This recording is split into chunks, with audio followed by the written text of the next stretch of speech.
Morning বন্ধুরা, কেমন আছেন সবাই? আশা করি যে যেখান থেকে আমার ব্লগ দেখছেন সবাই ভালো আছেন, সুস্থ আছেন। আর আপনাদের আশীর্বাদে আমিও ভালো আছি, সুস্থ আছি। তো এখন সময় হচ্ছে সকাল 6টা।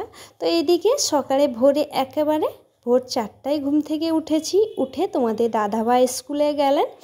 তো উঠে তোমাদের দাদাভাইয়ের সমস্ত জিনিসপত্র গুছিয়ে দিয়ে তারপর এদিকে সংসারে কাজকর্মগুলো শুরু করে দিয়েছি। আর তোমাদের দাদাভাইয়ের স্কুলটা অনেকটা দূর, তো আজ তো 15ই আগস্ট, তো তার জন্য একেবারে ভোরেই ঘুম থেকে উঠে সমস্ত গোছগাছ করে দিলাম। তোমাদের দাদাভাই নিয়ে স্কুলে গেলেন। তো এদিকে ছেলে মেয়েকে ঘুম থেকেও তুলে দিয়েছি, তুলে কাজকর্মগুলো শুরু করে দিয়েছি। তো কিছু কাজ হয়েছে আর কিছু কাজ হয়নি। তো বাসি ঘরটাকেও সুন্দর করে বিছানাটা তুলে ঘরটা ঝাড় দিয়ে দিলাম। তারপর এদিকে আজকের তো প্রচুর কাজ, তো তার জন্য একেবারে ভোরে ঘুম থেকে উঠে তো কাজকর্মগুলো শুরু করে দিয়েছি। তো ঘরটা ঝাড় দিয়ে বাসনগুলো মেজে নিচ্ছি। তো বাসন মাজার আগে একেবারে ভোরে তো উনানে ছাই তোলা, উনান লেপা, এগুলো উঠানো মোছা, এগুলো কাজকর্ম আগে থেকে করে নিয়েছি। কারণ সকালে ঝিরিঝিরি বৃষ্টি হচ্ছিল, এইসব কাজগুলো ঘরের ভিতরে থেকে এইসব কাজগুলো করে নিয়েছি। তো বাসনটা মাজতে একটু দেরিও হয়ে গেল, ঝিরিঝিরি বৃষ্টি পড়ছিল বলে। আর 4 জন খেতে এতটা বাসন বেরায়, প্রচুর বাসন বেরায়। তো ভাবি প্রত্যেক দিন রাত্রে মেজে রেখে দিব, সেই আসতে হয় রাত্রে অন্ধকার, এখন বৃষ্টি চারিদিকে তো জল, তো তার জন্য ভয়ে আর সাহস করে আসিও নি। তার জন্য বাসনগুলো সকালেই মেজে নিই। আর ভেতরে যদি সাম্বারের জল থাকতো তাহলে বাসনগুলো ঘরের ভেতরে রাত্রেও মেজেও রেখে দিতাম। তো যাই হোক, বাসনগুলো ঝটপট করে মেজে নিচ্ছি। আর এদিকে মেয়ের আবার বারে বারে তাড়া দিচ্ছে, ওদের ব্রাশ করে রেডি হয়ে গেছে যে মা আসো, তাড়াতাড়ি এসে আমাদের খেতে দাও, আমাদের রেডি করা। তো বলছি বাবা ঠিক আছে, আমি ঝটপট করে যাচ্ছি, বাসনগুলো মেজে নিয়েছি, এবার এসে ওদেরকে একটু চা বানিয়ে দিব খেতে, তারপর যাব গরুর কাছে গরুর দুধ দোয়ানোর জন্য। তো সমস্ত কাজকর্ম তো নিজেকেই করতে হয়, তো তার জন্য একটু কষ্টও হয়। তো কষ্ট হলে সমস্ত কিছু কাজকর্ম নিজেকেই করতে হবে। একটু হিসেব মেপে কাজ করলে না কাজটা কিন্তু খুব তাড়াতাড়িও হয়। তো এদিকে চাটা বানিয়ে ছেলে মেয়েকে খেতে দিয়ে দিলাম, খেতে দিয়ে তো এই যে চলে এসেছি গরুর কাছে, গরুর দুধটা দইয়ে নিব। তো মেয়ে আবার জানিয়ে দিচ্ছে, শেফ সাহেব জানিয়ে দিচ্ছে যে মা আজকের যদি 15ই আগস্ট, তো প্রভাত ফেরির পরে ওদের স্কুলে অনুষ্ঠান হয়।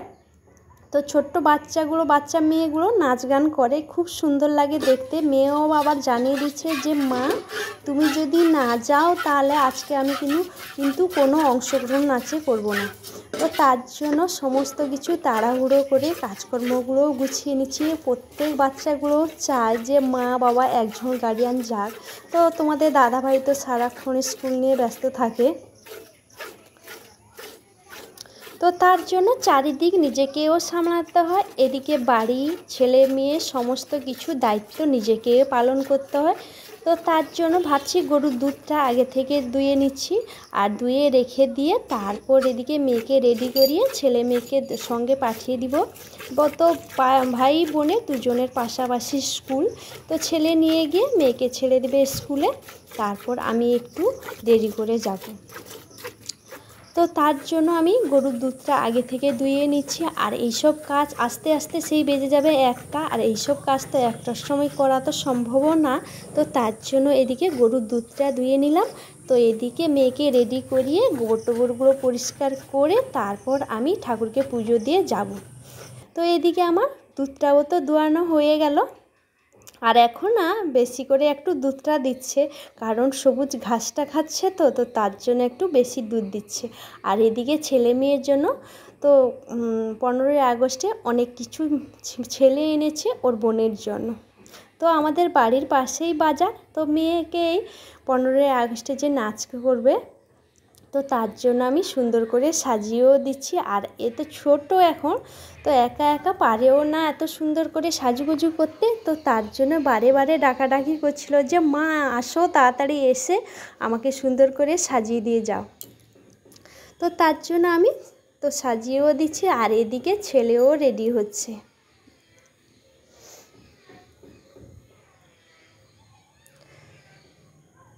তো মেয়ের আমার এইসব নাচ গানের দিকে না ভীষণ আগ্রহ, খুব নাচতে ভালোবাসে।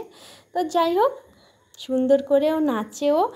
আর এদিকে ওর নাচের দিকে প্রচুর ওর আগ্রহ আছে। আর এদিকে মেয়েকেও সাজিয়ে দিলাম। ওর আবার মনে ভীষণ খুশি যে মা আমাকে কেমন লাগছে বলো মা, তার সুন্দর লাগছে না। এদিকে আয়নায় মুখটাও সুন্দর করে দেখে নিলাম। এই যে ছেলেকে আর মেয়েকে দুজনকে রেডি করে আগে থেকে পাঠিয়ে দিলাম। তারপর এদিকে আমি ঠাকুরকে পুজো দিয়ে রেডি হয়ে এই যে বেরোলাম মেয়ের কাছে।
তো আমার আসতে একটু দেরি হয়ে গেল। ভাবছিলাম যখন স্কুল থেকে বেরোবে না তখন ভিডিওটা একটু বানাবো। তো তখন যখন বেরাই তখন খুব সুন্দর লাগে দেখতে।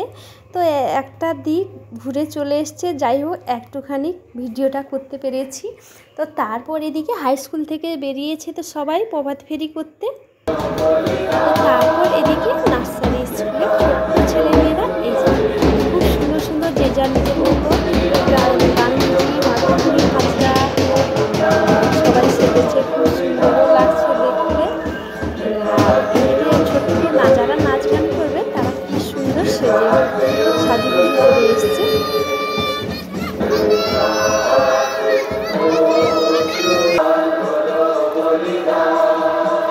তো ছোট্ট ছেলেমেয়েদের খুব সুন্দর লাগে দেখতে। তো দারুণ লাগছে দেখতে। তাদের যে যার বাচ্চার সঙ্গে মায়েরাও এসছেন, গার্ডিয়ানরা। তো তো বৃষ্টিটা সকালের দিকে হয়ে গেছে। যদি এত বৃষ্টি হতো না ছেলে মেয়েদের আনন্দটা একেবারে মাটিও হয়ে যেত। তো এদিকে প্রভাত ফেরির পরে অনুষ্ঠানটা স্কুলে শুরু হয়ে গেছে। তো যাই হোক একটুখানি মেয়ের নাচে অংশগ্রহণ করে তারপর মেয়ের নাচটা শেষ করে, কারণ মেয়ের নাচটা যখন হয় তো মোবাইলে তো আমার গানটা থাকে, তো মোবাইলটা দিতে হয়। তো এদিকে মেয়ের নাচ শেষ করে তারপর চলে এসেছি। বাচ্চা মেয়েগুলোর নাচটা খুব সুন্দর লাগে দেখতেও। তো এদিকে মেয়ের নাচটাও শেষ হয়ে গেছে। তো তারও কিছু শেষ হতে বাকি ছিল। তো মেয়েকে নিয়ে আমি চলে এসেছি বাড়ি। তো অনুষ্ঠান শেষ করে যদি আসতাম তাহলে বেজে যেত 2টো। তো এদিকে মেয়েকে নিয়ে মেয়ের নাচ শেষ করে নিয়ে চলে এসেছিলাম। তারপর এদিকে এসেই রান্নাটা চাপিয়ে দিচ্ছি, অনেকটা দেরিও হয়ে গেছে। এদিকে ডিমের ঝোল বানাবো। গ্যাসের ডিম সেদ্ধটা বসিয়ে দিয়ে সমস্ত আনাজগুলো কেটে নিয়েছি। আনাজগুলো কেটে নিয়ে এদিকে উনানে রান্নাটা চাপিয়ে দিয়েছি। তো আপনারা তো জানেন সব সময় আমি উনানেই রান্না করি, আর আমার উনানে রান্না করতে খুব ভালোই লাগে। তো এইদিকে উনানে রান্নাগুলো ঝটপট হয়ে যায়, আর টেস্টটা না দারুণ লাগে। উনানে রান্না খেতে কিন্তু তরকারিটা টেস্ট কিন্তু খুব ভালোই হয়। তো এইদিকে ডিমের ঝোল কাঁচা লঙ্কা দিয়ে রান্নাটা করছি। এই যে লাল লাল করে একেবারে কষে, তো আলুটা তো আগে থেকে ভেজে নিয়েছিলাম। তো মশলাটা কষে একটু জলটা দিয়ে দিলাম, তরকারিটা ফুটে এসছে। এবার ভাজা ডিমটা দিয়ে দিলাম। আর এদিকে রান্না করেছি কাঁচকলা আলু ভাজা আর ডিমের ঝোল।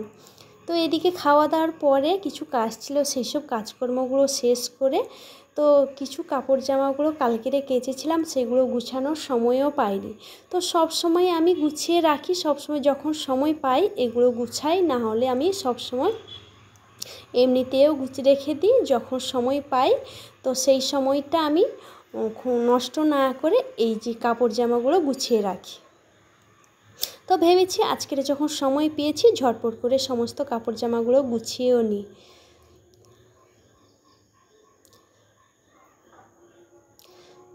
তো কালকের একটু বেশ ভালো রোদ হয়েছিল, তো তার জন্য পরিষ্কার করে দিয়েছিলাম।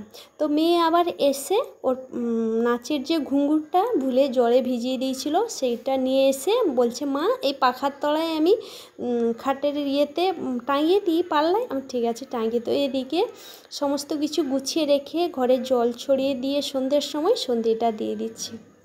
যারা এতক্ষণ আমার ব্লগটা দেখলেন সময় দিয়ে তাদেরকে অসংখ্য ধন্যবাদ। যদি আমার ব্লগটা কোথাও কোনো অংশ ভালো লেগে থাকে একটা লাইক করবেন, চ্যানেলটাকে সাবস্ক্রাইব করে পাশে থাকবেন, কমেন্ট করবেন, শেয়ার করবেন। আবার নেক্সট ব্লগে দেখা হচ্ছে। ততক্ষণে আপনারা ভালো থাকবেন, সুস্থ থাকবেন, সাবধানে থাকবেন। শুভ সন্ধ্যা।